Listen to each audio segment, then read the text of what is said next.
ஹோட்டலுக்கு போய் விளங்காத ஒரு சாப்பாடை சாப்பிட்டுட்டு பில்லை கொடுத்துட்டு நொந்து போய் வந்தவங்களா நீங்க அப்படின்னா மறந்துடாம இந்த நியூஸை நீங்க கண்டிப்பா பார்க்கணும். ஹோட்டலில் ஆர்டர் செய்த முழு பொரித்த கோழியில் லெக் பீஸை காணவில்லை என்ன வழக்கு. இவர் குடும்பத்தோட கோவை ஜிஎஸ்கே அருகே பகுதியில் ஒரு ஹோட்டலுக்கு போயிருக்காரு. அந்த ஹோட்டலுக்கு போனதுல அது ஒரு பெரிய பிரபல பிரியாணி கடை. அந்த பிரியாணி கடையில அவர் முழு பொரிச்ச கோழி ஆர்டர் பண்ணியிருக்காரு. வந்ததுல பாத்தீங்கன்னா கோழியோட லெக் பீஸை காணும்.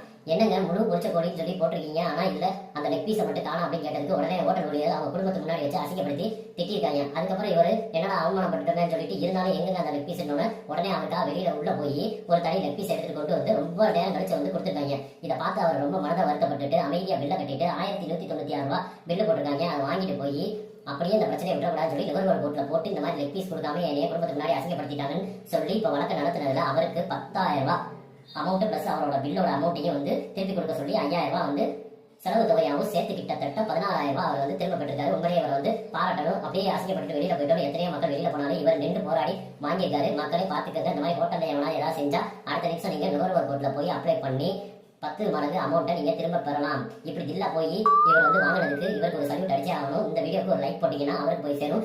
மறந்துடாம சப்ஸ்கிரைப் பண்ணிக்கோங்க மக்களே. இந்த மாதிரி வித்தியாசம் நம்ம சேனல்ல மட்டும் தான் வரும். பாய்.